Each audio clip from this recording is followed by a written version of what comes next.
안녕하세요, 김이사입니다. 오늘은 국제결혼 피해 예방에 도움이 되는 얘기, 국제결혼의 핵심이 뭘까요? 이런 얘기를 한번 해보겠습니다. 저는 개인적으로 이 국제결혼이 그렇게 어려울 이유가 없는데 대부분 국제결혼이 어려워지는 게 한 두세 가지로 압축해서 얘기할 수가 있는 것 같아요. 첫 번째, 사람마다 성향이 좀 달라요. 그 성향이란 본인의 케이스가 어떤 케이스인지 알고 국제결혼을 해야 된다는 것입니다. 첫 번째, 내가 한국에서 여자를 만날 기회가 별로 없어서 나이가 드신 분들, 이런 분들은 솔직하게 얘기하면 베트남에서 기회가 있기는 해요. 그런데 연애보다는 소개 방식으로 소개받아서 교제 테크트리 타시는 게 더 나아요. 왜냐면 어렸을 때는 연애를 했는데 최근에 연애를 안 해보신 분들은 그냥 여자를 안 만난 거나 못 만난 거나 여자를 모르는 거나 같은 부류에 속합니다. 이렇게 보시면 돼요. 그리고 두 번째는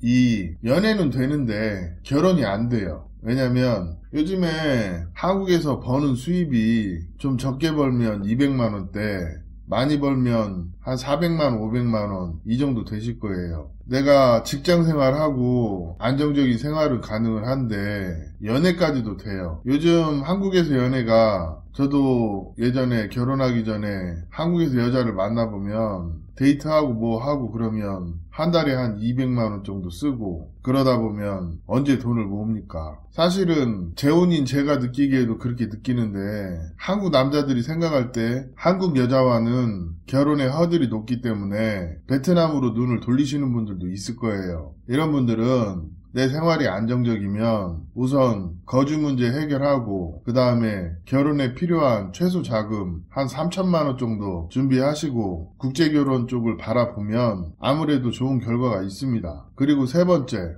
이 세 번째 케이스는 국제결혼 하면 안 되는 케이스들이 이에 해당하는데 베트남에 대해서 좀 지나친 환상이 있거나 아니면 은근히 보면 베트남을 동남아시아 국가라고 하대하면서도 베트남 국제결혼을 하려고 하는 사람들이 있어요. 근데 저희가 보면 안 보일 것 같죠? 다 보여요. 그리고 또 베트남 여성이 보면 다 보입니다. 당사자는 더 잘 알아요. 근데 은연중 그런 태도를 드러내시는 분들, 결혼은 할 수 있어요. 근데 결혼 생활을 얼마 못 가요. 이런 분들은 죄송합니다만 결혼을 하고 싶으면 하시되 그 부정적인 생각이나 상대방을 비하하는 그런 태도 바꾸지 않으면 솔직히 오래 못 살아요.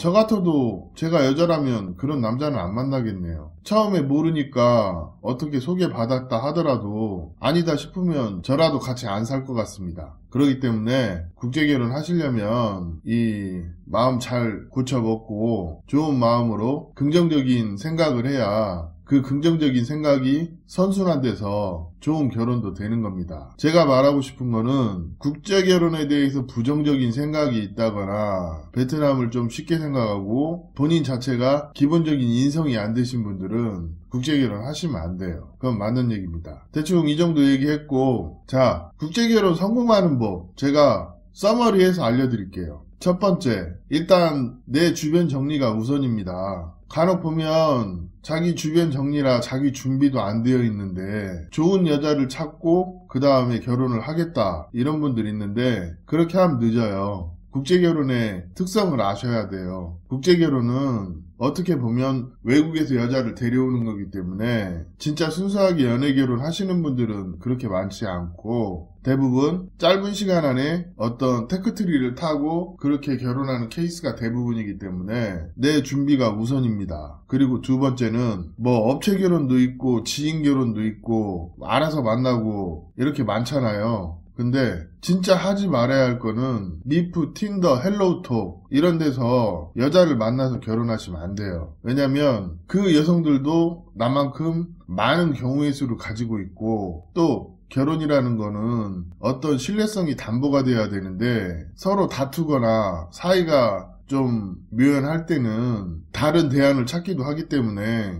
이런 부분들이 굉장히 조심스러워요. 쉽게 얘기하면 좀 믿을 만한 케이스가 아니면 하지 말라는 거예요. 그리고 지인 결혼도 문제가 없는 건 아니에요. 그 문제라면 소개시켜준 사람이 좋은 의도로 소개를 시켜줘도 소개받은 상대 여성과 내가 서로 간의 조건이 맞는지 이 등가 법칙이 성립하는지 잘 판단을 하시고, 중요한 것은 처음에 소개를 받았을 때 몇 번 만나보시고 상대가 마음에 든다 하더라도 좀 대면대면 한다거나 의심이 많다거나 서로 좋아하는 마음이 없는 것으로 느껴지면 신부가 아무리 이쁘고 아까워도 그냥 거기서 멈추시는 걸로 추천을 드려요. 그리고 세 번째, 업체를 통해서 여자를 소개받을 때 보통 한국 남자들 생각할 때 백화점에서 상품 고르듯이 뭐 프로필 쭉 보고 그 중에서 마음에 드는 외모의 여성을 찾으려고 하는 분들, 그거는 보통 보면 업체가 실력이 떨어지는 데들이 그런 식으로 많이 해요. 그리고 거기서 신부를 고른다 하더라도 사실은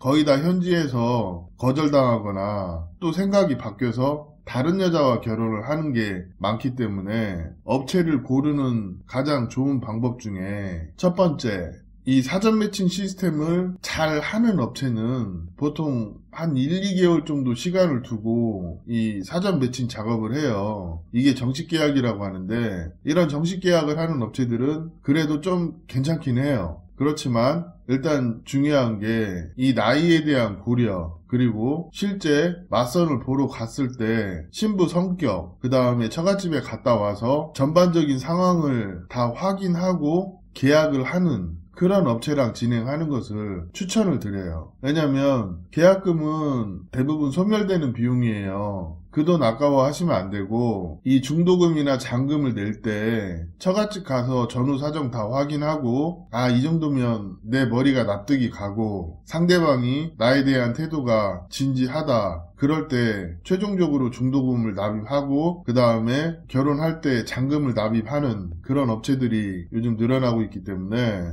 그게 뭐 교제든 속성이든 이거는 사람마다 상황이 다르기 때문에 좀 차이는 있지만 이런 프로세스로 가는 업체들이 좋다고 생각을 합니다. 왜냐면 내가 남자로서 여자를 잘 몰라요.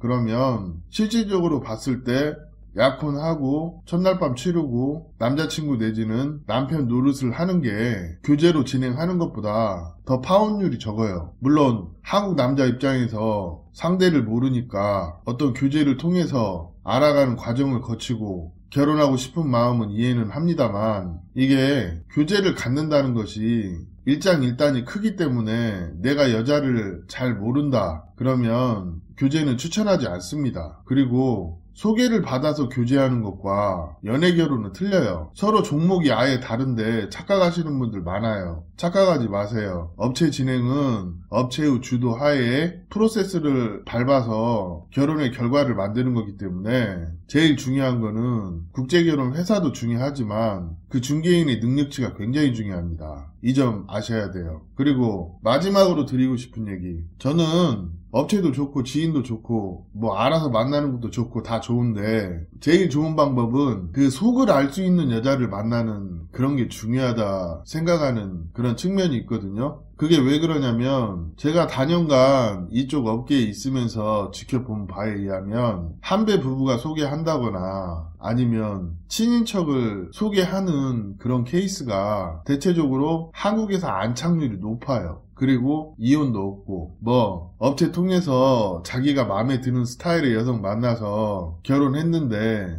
그럼 뭐합니까? 결혼을 했을지 몰라도 한국에서 결혼 생활의 안정성이라는 거는 분명히 두 사람뿐만이 아니라 주변의 조력도 필요한데, 그럼 그 조력이라는 게 한국에 있는 부모님이 될 수도 있고 또 아는 지인들이 될 수도 있어요. 그리고 대부분 한국 남자들이 국제결혼을 통해서 성장하는 과정을 거치거든요. 그렇기 때문에 국제결혼이 긍정적인 부분이에요. 그리고 하나 더 보태면 소개의 신뢰도가 높은 여자를 만나면 아무래도 심적으로 안정적입니다. 결혼 편하게 합니다. 그래서 제가 중개업체 일을 손을 뗐음에도 불구하고 전에 결혼시킨 분들이 그 베트남 여성들을 소개해주거나 아는 사람들이 한국 남자 소개시켜달라고 부탁하는 그런 케이스들은 간간히 소개는 해주고 있어요. 근데 제가 직접적이든 간접적이든 아는 사람을 소개한 케이스는 파혼이 거의 없어요. 그렇고 진짜 마지막으로 드리고 싶은 얘기, 소개하는 사람의 소개의 의도를 보시고 결혼하는 사람의 결혼의 의도를 명확하게 이해하고 하는 게 중요합니다. 그러면 나도 내가 왜 베트남 국제결혼이 필요한지 본인 주변 사람, 특히 가족이겠죠? 그런 사람들에게 충분히 납득할 만한 설득력 있는 그런 본인 자체가 합리적인 생각을 하는 게 중요하다는 거예요. 그냥 국제결혼 하는데 이상형하고 결혼하고 싶어서 베트남에 오시는 분들, 또 본인이 준비가 안 되어 있는데 좋은 여자만 찾겠다고 무작정 오시는 분들, 이런 분들은 솔직히 국제결혼 실패하기가 쉽습니다. 그러니까 일단 본인의 국제결혼의 당위성을 먼저 확실히 하고, 그 다음에 결혼의 목적, 그러니까 상대 여성의 결혼에 대한 생각, 나를 대하는 태도, 처갓집의 여건, 이런 것들을 종합적으로 검토해서 현명하게 하는 사람들이 국제결혼도 성공하는 것이지, 보면 맞선 100명, 200명 보고 그래도 본인 마음도 몰라가지고 또 베트남 이쁜 여자 있으면 결혼한다는 국제결혼의 계기가 신부 외모 때문에 국제결혼을 하는 그런 케이스들이 있는데, 그것도 적당히 해야지. 너무 심하면 그것도 일종의 병이에요. 진짜 마음에서 그냥 너 정신병원 한번 가봐라, 그런 소리 해보고 싶은 애들이 상당히 많습니다. 사실이 그래요. 제가 구독자님들을 무시하려고 애들이라고 표현을 쓰는 게 아니고, 나이가 30이든 40이든 50이든 하는 생각이 애들 같은 사람들이 너무 많아요. 진짜 맘 같아서는 가서 엄마 젖부터 다시 먹고 와라, 그렇게 얘기하고 싶은 분들도 많거든요. 그러니까 결혼은 인생에서 가장 중요한 일이고, 그 일을 망치지 않는 가장 첫 번째 조건은 내가 영리하게 생각하고 현명하게 행동함으로 인해서 어떤 그 중도를 알고 결혼하는 게 최선이라는 얘기를 하면서 이야기 마치도록 하겠습니다. 감사합니다.